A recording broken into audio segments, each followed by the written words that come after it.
나머지 종류 인수분해하고 나머지 정리 뭐 인수정리 이런 거 동네 이사 온 지는 한 5년 된 것 같은데, 근데 거기 미용실이 위치가 어딘지 모른다면 그 동네에서 뭐 하고 사는 거지? 좀 그렇단 얘기야. 일단 좀 잘 돌아다녀야지. 자, 야, 뭐 하는 거야? 닫아. 자, 요새 이제 좀 나이 차이가 나는 관계로 수업 시간에 좀 이제 모이는 인원이 줄긴 줄었는데, 코로나 여파도 있지만 하여튼 anyway, 여러분들한테 내가 여러 가지 공부할 때 있어서 유의점이라든지 생각해야 될 포인트들에 대해서 여러 번 이야기를 하지만 내 말만 있었을 뿐 그게 현실 속에서 반영돼서 여러분들의 공부에 도움이 되고 있구나라는 걸 체감하기 한 거는 너무 미미한 것 같다라는 생각이 들어서, 그럼 이 상황을 어떻게 볼 것인가에 대한 이야기를 먼저 좀 한 후에 우리 송민준이 오늘 그 나름대로 준비한 내용에 대한 브리핑을 같이 경청하는 시간 또한 갖기로 하겠습니다. 그러면 일단 쉽게 말해서 사람이 발전하기 위해서는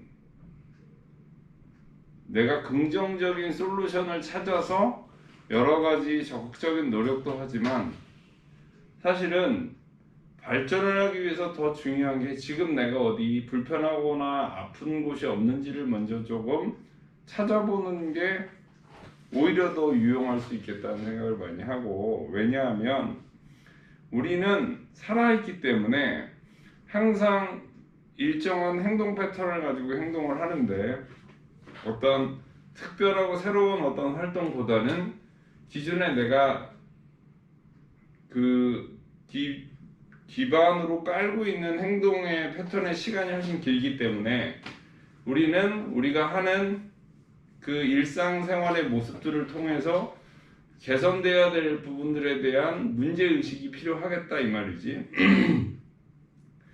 그건 마치 어디 아픈 환자가, 몸이 별로 안 좋은 사람이 자기의 몸을 건강하게 만들기 위해서 먼저 뭘 해야 되냐 하면 내가 어디가 아프고 왜 아픈지를 먼저 좀 알아야 되는데, 여러분들 가만히 공부를 할 때 내가 이 공부를 함에 있어서 뭐가 부족하고 나의 공부하는 스타일에서 뭐가 문제인지에 대한 문제의식을 가지고 있지 않다는 게 보통 내가 연구해 본 결과 느껴지는 부분이야.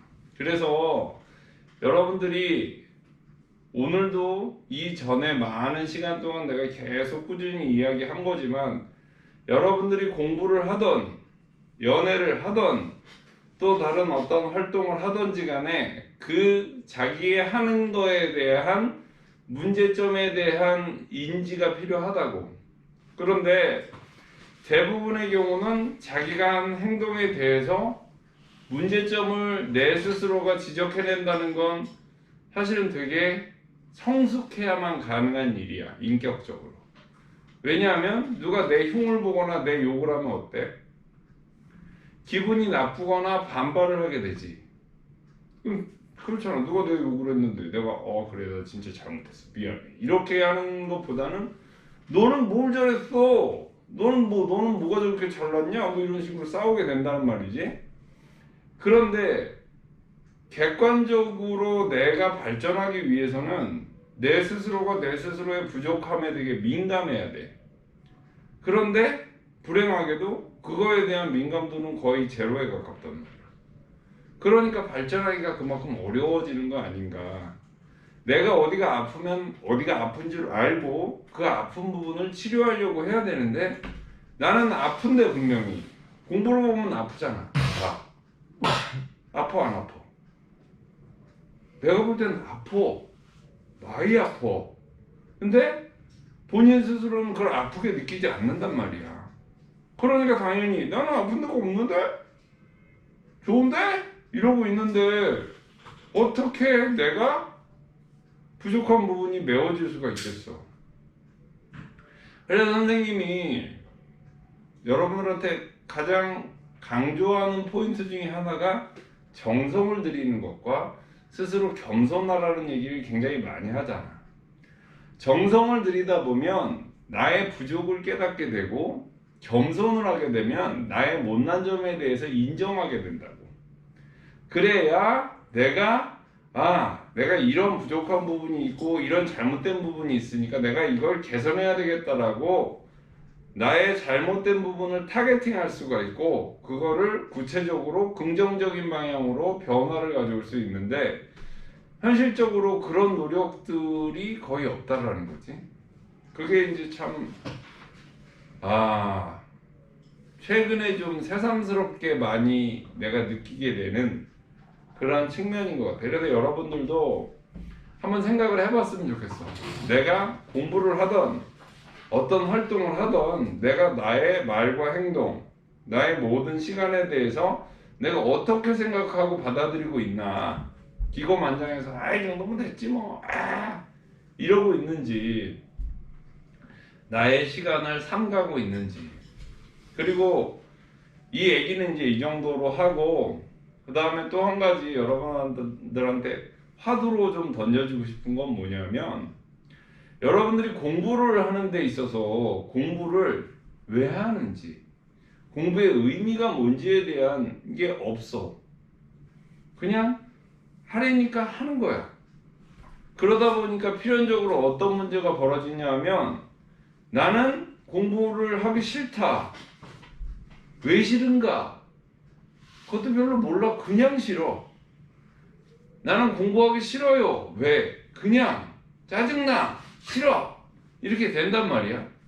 그런데 우리가 사실은 반대로 게임은 좋아. 왜 좋아? 재밌어요. 뭐 짜릿해요. 뭐 여러 가지. 근데 공부에도 재미와 짜릿함을 충분히 여러분이 느낄 수 있는 그런 솔루션이 있다라는 거지. 근데 여러분들은 그걸 체감을 못하고 있어. 그러니까 선생님이 답답한 거야. 21세기 뭐의 시대야? 창의의 시대라. 창의. 새로운 의미와 새로운 가치를 만드는 시대란 말이야. 내가 여러분들한테 얘기하고 싶은 거는, 새로운 가치와 새로운 의미는 적어도 여러분들이 기존에 살고 있었던 그러한 여러분들이 가지고 있는 그 생각의 틀을 내려놓고, 새롭게 뭐가 중요하고 또 어떻게 하는 게 바람직한지에 대한 정말 객관적인 고민이 필요한 거야. 그러면 앞에 얘기와 뒤에 얘기를 결합시키면 여러분들이 창의적으로 의미있게 여러분들의 시간을 보내기 위해서는 여러분들이 보내고 있는 시간에 대한 객관적이고 냉정한 반성이 필요하고, 그 반성에 따라서 여러분들이 기존에 뭐 해야 된다라는 어떤 명령에 의해서 그걸 복종하는 듯하게 공부를 하는 것이 아니라, 여러분 스스로가 그거에 대해서 조금 구체적으로 나는 이렇게 하고 이렇게 접근을 해서 나름대로 이런 개념을 좀 알아내야 되겠다라고 생각을 할 줄 알아야 되고, 그런 측면에서 센터에서 여러분들한테 강조하는 것 중에 하나가, 여러분들이 공부한 내용에 대해서 여러분 스스로가 다른 사람 앞에서 그 내용을 설명할 수 있어야 된다는 얘기를 분명히 했잖아. 그러면 여러분들이 나머지 정리, 인수 정리에 대해서 공부를 했다 그러면, 나머지 정리, 인수 정리에 대해서 어떤 걸 깨닫고 어떤 새로운 활용할 수 있는 역량이 스스로 생겼다고 생각하는지 말할 수 있어야 된다고. 근데 여러 가지 이유로 말하기가 버겁잖아. 그치? 그 여러 가지 이유 중에는 좀 디테일하게 가면, 성격적으로 다른 사람들 앞에서 무언가 얘기하는 거에 익숙하지 않은 사람도 있고, 익숙하려면 그 개념이나 원리가 되게 체계적이고 논리적으로 정리가 되어 있는 상태의 두뇌를 가지고 있어야 되는데 그 체계적으로 정리된 상태의 트레이닝이 안 돼 있는 영향도 분명히 있을 거란 말이지. 응?